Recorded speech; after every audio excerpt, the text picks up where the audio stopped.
Captain Jake Morrison never expected his routine supply run to the abandoned mining station on Kepler. 442b would change his entire life. But fate had other plans for him that cold morning in deep space. The station floated like a dead whale in the cosmic ocean, its hull scarred by meteor strikes and years of neglect. Jake guided his small cargo ship, the Wanderer, through the debris field. With practiced ease, his mission was simple salvage. Whatever equipment remained functional, and get out before the station's failing orbit sent it crashing into the planet below. He sealed his helmet and stepped through the airlock into darkness, his flashlight cutting through clouds of frozen condensation. The station groaned around him, metal singing its death song. He moved quickly through the corridors, checking rooms and marking anything worth taking. Then he heard a sound so faint he almost missed it, a whimper echoing from somewhere deeper in the station.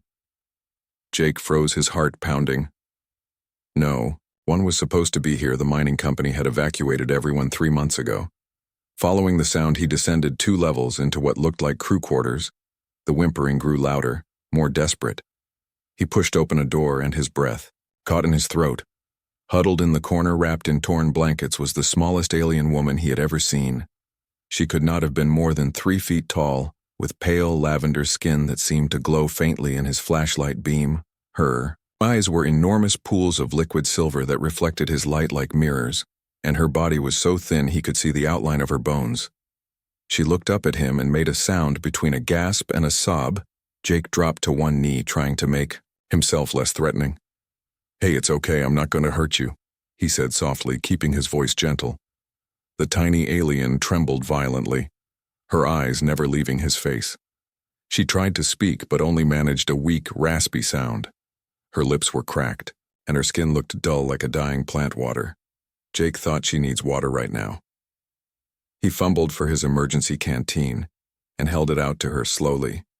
Carefully, the alien woman stared at the canteen, then at his face, as if trying to determine whether this was a trick. Finally, desperation won over fear, and she reached out with shaking hands. Jake helped her drink, watching as she gulped the water down with desperate urgency. "Easy. Easy. Not too fast.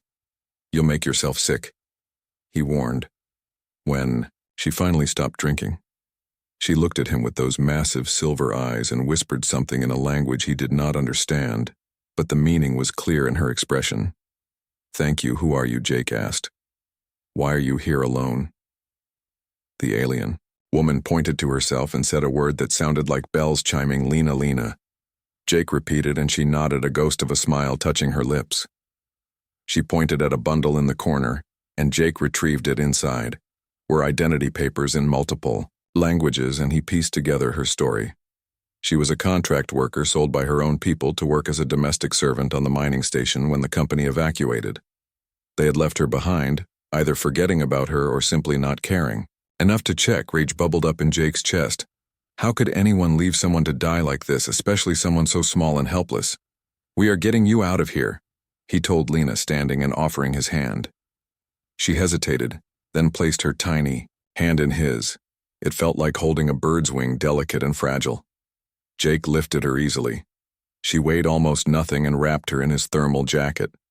She curled against his chest instinctively, seeking warmth, and he felt something shift in his heart.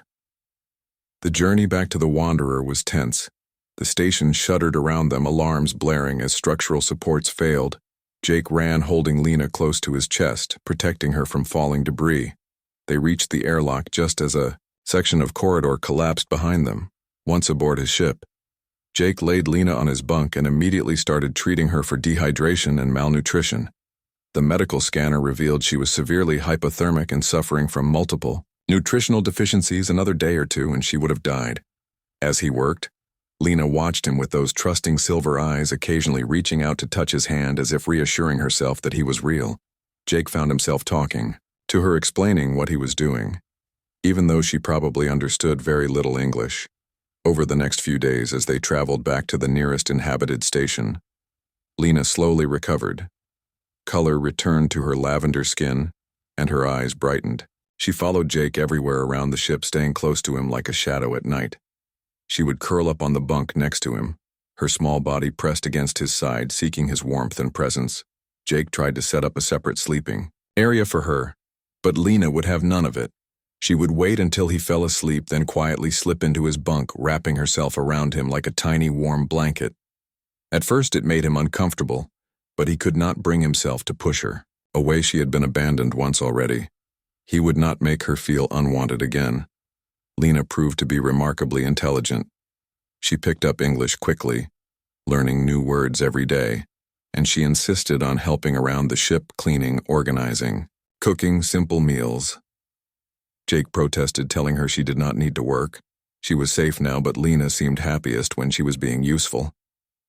One evening, as they sat in the cockpit watching stars stream past, Lena climbed into Jake's lap and looked up at him with serious eyes. "Why you save Lena?" she asked, her English still broken but improving. "Why you care?" Jake was quiet for a moment, considering his answer. "Because everyone deserves to be saved," he said finally. "Because leaving you there would have been wrong." Lena tilted her head, processing this on her world. She said slowly, "Small people. Not important. Big people own small people. Use small people. Nobody care if small people die." Jake's jaw tightened. "Well, on my world, people are people. It does not matter how big or small you are. Everyone matters."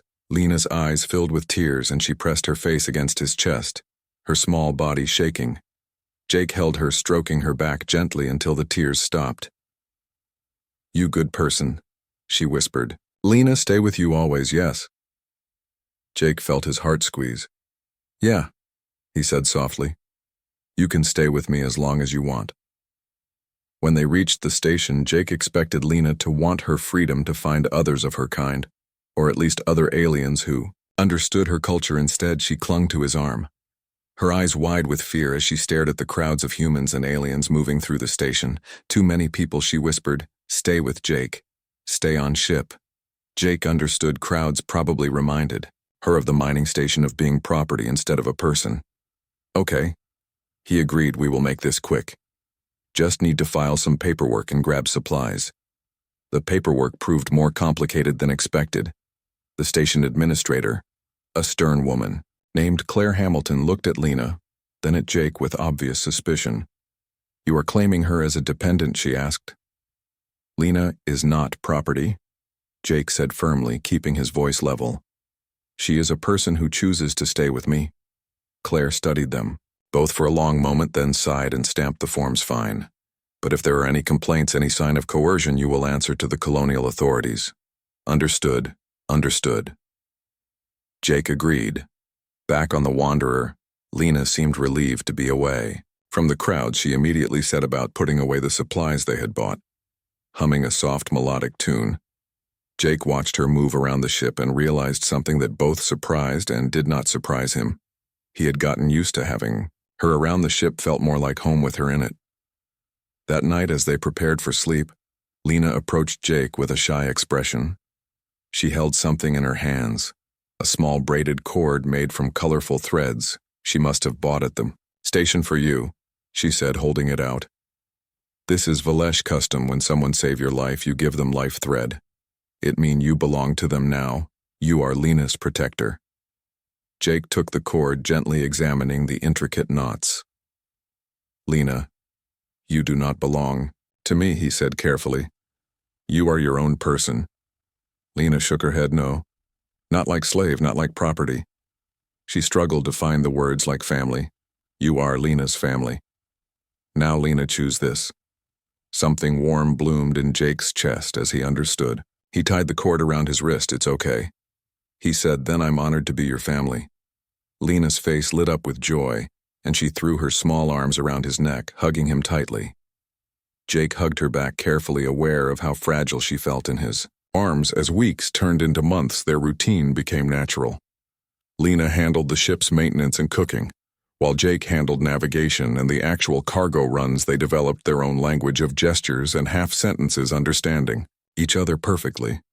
Lena still wrapped herself around Jake every night, her small body fitting perfectly against his side, her head tucked under his chin. Jake had long since stopped questioning it. He slept better with her there, and she seemed to need the physical closeness to feel safe. Other humans thought it was strange. Of course, Jake caught plenty of suspicious looks when he and Lena went to stations together.